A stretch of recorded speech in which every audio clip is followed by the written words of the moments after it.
Gas ఏజెన్సీకి సంబంధించిన each and every detail ఈ వీడియోలో ఎక్స్ప్లెయిన్ చేస్తాను. వీడియో లాస్ట్ దాకా ఓపిక్గా చూడండి. ఈ వీడియోకి ఒక 1000 లైక్స్ టార్గెట్ పెట్టుకున్నాను. ఒక లైక్ ఇచ్చేసి వీడియో చూడడం కంటిన్యూ చేయండి. ఈ భారతదేశంలో మన దేశంలో మొత్తం కలిపి మూడు యాడ్ ఏజెన్సీకి సంబంధించినవి ఉన్నాయి.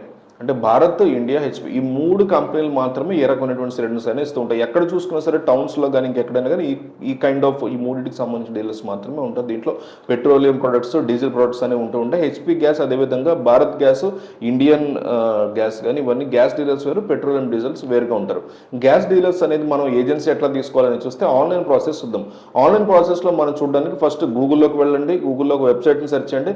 వెబ్సైట్ డీటెయిల్స్ అన్ని కూడా దాంట్లో ఉంటాయి. ఫస్ట్ మనం గూగుల్లోకి వెళ్ళిన తర్వాత ఎల్పిజి గ్యాస్ ఏజెన్సీ డీలర్షిప్ అనేది మనం సెర్చ్ చేయాలి.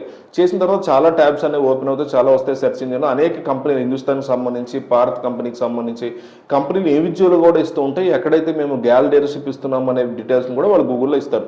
ఇండివిజువల్గా కాకుండా అన్ని కంపెనీలు కలిపి ఒకే వెబ్సైట్లో డీలర్ సంబంధించినటువంటి విషయాల్ని కొన్ని వెబ్సైట్లు ఇస్తాయి. ఆ వెబ్సైట్ని కనుక పూర్తిగా ఫాలో అయితే కనుక ఏ కంపెనీ అంత ఇస్తుంది, ఆ వెబ్సైట్ అనే నేమ్ అనేది మనం ఒకసారి అబ్జర్వ్ చేస్తే ఎల్పిజి విటారి చైన్ అనే వెబ్సైట్ ఉంది. దాంట్లో కనుక మీరు ఓపెన్ చేస్తే హోమ్ పేజ్లో ఎల్పిజి విటారక్ చైన్, ఎల్పిజి VATARAKCHAYIN ఇది వెబ్సైట్. ఇది గూగుల్లో కొడితే దీంట్లో నుంచి మన 3టికి కూడా మనం అప్లై చేసుకోవచ్చు అనమాట. Indian gas, Bharat petroleum gas, అలాగే హెచ్పి గ్యాస్. ఈ 3 రకాల లోగోస్ ఉంటాయి. అక్కడే వెల్కమ్ టు ఎల్పిజి విటారిక్ చైన్ ఉంటుంది, లాగిన్ ఉంటుంది, రిజిస్టర్ ఉంటుంది. ఆల్రెడీ ఇదివరకే లాగిన్ ఉంటే లాగిన్ అయిపోండి. లేదు కొత్తగా మనం వచ్చాము ఇక్కడికి, ఎక్కడున్నాయి ఖాళీ ఉన్నాయి ఏంటి చూడాలనుకుంటే మాత్రం రిజిస్టర్ అవ్వండి. ఇక్కడ కనిపిస్తూ ఉంటుంది వాట్స్ న్యూ అని కనిపిస్తూ ఉంటుంది. ఈ కంపెనీలన్నీ ఈ 3 కంపెనీలకు సంబంధించి కొత్తగా ఎక్కడైతే డిస్ట్రిబ్యూటర్స్ ఉన్నారో, ఎక్కడ ఏజెన్సీస్ కొత్తగా వచ్చాయనేది పూర్తి డీటెయిల్స్ ఆ స్టేట్స్ ప్రకారం ఇస్తూ ఉంటాయి. నోటీస్ ప్రకారం మనం కనుక చూస్తుంటే ఆంధ్రప్రదేశ్ సంబంధించి ట్యాబ్ ఉంటుంది. ఆ ట్యాబ్లో తెలంగాణ ట్యాబ్, తెలంగాణలో ఎవరెవరికి రీసెంట్గా డిస్ట్రిబ్యూషన్ ఇచ్చాం, ఏ ఏరియాలో ఇచ్చాం అనే డీటెయిల్స్ అని వాళ్ళు కొత్తగా ఇచ్చిన ఏజెన్సీల నెంబర్లు డీటెయిల్స్ ఇస్తారు. ఆంధ్రప్రదేశ్ అనుకోండి ఫర్ ఎగ్జాంపుల్, దాన్ని క్లిక్ చేస్తే దానికి సంబంధించిన పూర్తి డీటెయిల్స్ అని ఇస్తారు. ఏ జిల్లాల్లో ఎక్కడెక్కడ డిస్ట్రిబ్యూషన్స్ ఖాళీ ఉన్నాయనేది అందులో ఫిల్లింగ్ ఉంటుంది అనమాట. So list of applicants, application selected, selection of LPG distributors, ఇట్లా వెబ్సైట్ మొత్తంలో కూడా వాట్స్ న్యూ అని ఉంటుంది. ఆ వాట్స్ న్యూలో ఏ స్టేట్లో ఎక్కడెక్కడ ఏజెన్సీస్ ఖాళీ ఉన్నాయనేది ఓపెన్ చేస్తే తెలుస్తుంది. ఎవరన్నా వదిలేసుకున్న ఏజెన్సీ ఎవరు కూడా రీ ఏజెన్సీ ఇవ్వడానికి కూడా అవకాశం ఉంటుంది. ఆ డీటెయిల్స్ కూడా ఇక్కడ ఇస్తారు. ఆయా రాష్ట్రాల పేర్లు బట్టి కూడా ఇక్కడ ఇవ్వడం జరుగుతుంది. మీరు ట్యాబ్ ఓపెన్ చేసి చూడొచ్చు. తిరుపతి, ఉత్తరప్రదేశ్, మహారాష్ట్ర, అన్ని రాష్ట్రాలకి సంబంధించి కూడా ఇస్తారు. వ్యూ ఆల్ అని కనిపిస్తుంది. అందులోకి వెళ్తే మనకి ప్రతిదీ కనిపిస్తుంది. అన్ని సంబంధించినటువంటి స్టేట్లు ఎక్కడెక్కడ ఖాళీ ఉన్నాయి ఏంటి, వ్యూ అనేది కూడా బ్లింక్ అవుతూ ఉంటుంది. దాని నుంచి కూడా చూడొచ్చు. ఈ 1 వీక్లోనే అక్కడ నోటీస్ అనేది అపాయింట్మెంట్కి వచ్చినట్టు మనకు కనిపిస్తుంది. ఎల్పిజి డిస్ట్రిబ్యూటర్స్ హిమాచల్ ప్రదేశ్ కనిపిస్తుంది చూసారా. అక్కడ కనుక మనం క్లిక్ చేస్తూ వస్తే అక్కడికి వెళ్ళి అపాయింట్మెంట్ ఆఫ్ ఎల్పిజి. సో మనం ఏ నియోజకవర్గంలో అడుగుతున్నాం, ఏ పంచాయతీలో ఉన్నాం, మనం ఎక్కడ ఏంటనేది డీటెయిల్స్ ఇవ్వాలి. ఈ డీలర్షిప్ ఎలా తీసుకోవాలి, ఏం కావాలనేది చూద్దాం. మనం కొత్తగా డీలర్షిప్ కావాలి అనుకుంటే ఖచ్చితంగా మనల్ని వాళ్ళు ఇంటర్వ్యూ చేస్తారు ఫస్ట్ ఆఫ్ ఆల్.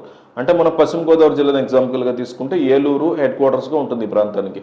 ఏలూరుకి సంబంధించినటువంటి ఒక జిల్లా పేపర్లో భీమవరంకి సంబంధించి ఒక ఎల్పిజి డిస్ట్రిబ్యూటర్ సంబంధించి ఒక యాడ్ అనేది పడడం జరిగింది అనుకోండి ఎగ్జాంపుల్.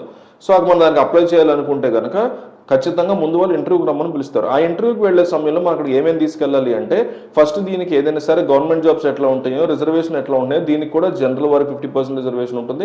50% SC, ST, మైనారిటీలు, అట్లాగే ఆర్మీ, పోలీస్ అధికారులు, వాలంటీర్ రిటైర్మెంట్ తీసుకున్నటువంటి వాళ్ళకి 40 సంవత్సరాల అబోవ్ వారికి కూడా ఇందులో అవకాశాలు కల్పిస్తున్నారు. సో 50% వాళ్ళకి జనరల్ రిజర్వేషన్ కూడా ఉంటుంది. సో ఎవరైనా అర్థం చేసుకోవచ్చు. కానీ ఒకే ప్రాసెస్లో చాలా మంది అప్లై చేస్తూ ఉంటారు కాబట్టి ఫైనల్గా అందులో డ్రా తీస్తారు. డ్రా తీసిన వాళ్ళకి మాత్రం ఎవరికి మాత్రం వాళ్ళకి డిస్ట్రిబ్యూషన్ అనేది ఇవ్వడం జరుగుతుంది. సో ఈ పెట్టుబడి ఎంత అవుతుంది అనేది ఇక్కడ ఇంపార్టెంట్ అన్నట్టుకంటే. సో మేజర్ పంచాయతీలు అంటే దాదాపు 10 లక్షల వరకు పెట్టుబడి పెట్టుకునే పరిస్థితి ఉంటుంది. ఒక కాన్స్టిట్యూన్సీ వరకు తీసుకుంటే 15 to 20 లక్షల వరకు అవుతుంది. ఇది ఏ కంపెనీ, ఆ 3 కంపెనీలు ఏదైనా సరే మినిమం 15 నుంచి 20 లక్షల వరకు మనం పెట్టుకోవాల్సి ఉంటుంది. దీనికి చదువుకోవాలి ఖచ్చితంగా దీన్ని అప్లై చేసుకునే వాళ్ళు మేల్ అయినా ఫీమేల్ అయినా ఇంటర్మీడియట్ పాస్ అయ్యి ఖచ్చితంగా ఉండాలి. మీరు దీనికి సంబంధించి మీ బ్యాంక్ బ్యాలెన్స్ను కూడా ఆ కంపెనీకి చూపించాల్సి ఉంటుంది. ఈ బ్యాంక్ బ్యాలెన్స్ ఖచ్చితంగా 5 లక్షల రూపాయలు డిపాజిట్ ఉన్నట్టు వాళ్ళకి చూపించాలి. 5 లక్షల రూపాయల ట్రాన్సాక్షన్స్ జరిగినట్టే చూపించగలదని డిపాజిట్ ఉన్నట్టుగా మీరు చూపిస్తే సరిపోతుంది.